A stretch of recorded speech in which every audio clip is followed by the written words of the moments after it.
Hello and welcome to Computer Science 20S. This is Lesson 4, Algorithms. Once again, this is a pretty short introductory lesson. In fact, Lesson 4 and 5 both deal with algorithms and could likely be put together depending on the length of the class that you have or the time that you have at home while you're watching this lesson. So feel free to put 4 and 5 together if you'd like. After this lesson, you'll know what an algorithm is, and you'll know what the characteristics of a good algorithm are, and understand the need for different algorithms for humans and computers, and you'll also be able to write an algorithm for an everyday task. So let's get started. So what is an algorithm? An algorithm is simply a set of instructions that solve a problem. And there's a couple of examples here. Buying items in a shop, a set of instructions. The classic introductory computer science teacher algorithm lesson deals with recipe. Recipes are something that everyone's familiar with and really do give you a good idea of what an algorithm is. An algorithm is simply a series of steps and instructions that help you accomplish a task.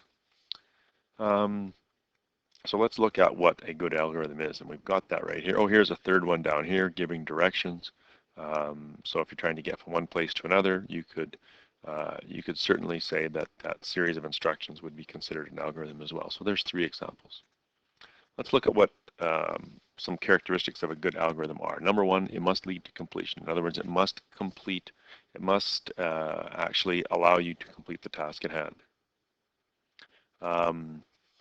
It has to be accurate and unambiguous. It has to be clear. It can't be vague. It has to be very precise. It should have the appropriate level of detail, and appropriateness is generally much like beauty in the eye of the beholder. What might be an appropriate level of detail for one person might not be enough or might be too much for another. So you sort of try to find that sweet spot, appropriate level of detail. It should have well-ordered instructions. The order does matter. And it certainly should cover all possible outcomes with practical solutions. And that's extremely important in computer science. If you haven't considered all possible outcomes, your program will crash and people won't buy your software. Let's talk a little bit now about human versus computer algorithms. With human algorithms, we can rely on intuition, initiative, prior knowledge, independent decision making, and learning from experience. In other words, humans have common sense. They understand things that are implied, or they might know terms that are used in the algorithm that you might need to know to be able to complete it. Computers do not have these things, and therefore we must take this into account whenever we write the algorithm for a computer program. You have to remember that computers only do exactly what they are told, and nothing more and nothing less. They do not use their own initiative. They do not learn from their own experience. Obviously, some computers might have some type of intelligence, but in this introductory era here type of thing, you need to tell it exactly what to do. Okay, so here's just a quick example. You've probably done this task before. You probably already know the answer. Let's write an algorithm or a series of steps to solve the farmer's problem. A farmer has to take 3 items, a dog, a goat, and a cabbage across a river. He has a boat, but he can only take 2 objects at once. In other words, the farmer and one other item. Write an algorithm to tell the farmer how to get the 3 items across the river. And of course, in this situation, if the goat and the goat are left together, dog will eat the goat. I don't think dogs would ever eat goats, but I guess that's how this works. If the goat and the cabbage are left together, the goat will eat the cabbage, and that I'm pretty sure will actually happen. So take a minute here, try to figure this out, write a series of steps to solve this problem, and I'm going to give you the answer in a second. Okay, hopefully you had a chance to give that a try. Here's the example, here's the answer. Let me just pull up the screen shade here before I flip to the next one. Oh, and it didn't do that, did it? All right, so you're going to begin on side A. You're going to take the goat across to side B. You're going to return with the empty boat to side A. What are you going to pick up? You're going to pick up the dog. Don't leave the goat and dog together. Return with the goat back to side A. Don't leave the goat and the cabbage together. Take the cabbage to side B. Leave the dog and the cabbage together because dogs won't eat cabbage.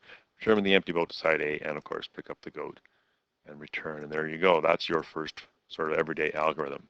Okay. Just a very introductory kind of thing. It just makes you think about steps, and steps are very important in computer science. Here's some practice ones you can try. I'd like you to pick 2 of the following. There's 4 possibilities here. I'd like you to write out the algorithm for getting to school from your house. If you ride a bus, I would like to know the turning directions. Imagine that you are driving. Okay, don't just say get on the bus and then get off the bus. That doesn't count. I'd like you to write out the algorithm for making a peanut butter and jelly sandwich. That's another classic computer science introductory teacher exercise.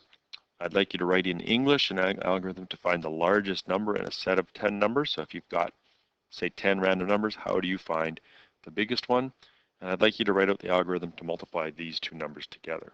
Oh, there's 5 actually. It says 4, pick 2 of the following. There's a 5th one here. Write out the algorithm to multiply any 2-digit numbers together. So a little bit more challenging. So probably goes from easiest to hardest. Try to find a couple there that are just going to challenge you, but you think you can do. All right, and then show me those when you're done for some feedback. And if you have time at the end of this lesson, I'd like you to Google the words Google algorithm and explain briefly how Google figures out what you're looking for. How does it know when you start typing what you're looking for? Very good example of computer science in the real world, in the scenario of Google here. And of course, Google will employ a lot of computer scientists. All right, good luck with that, and I'll talk to you next lesson.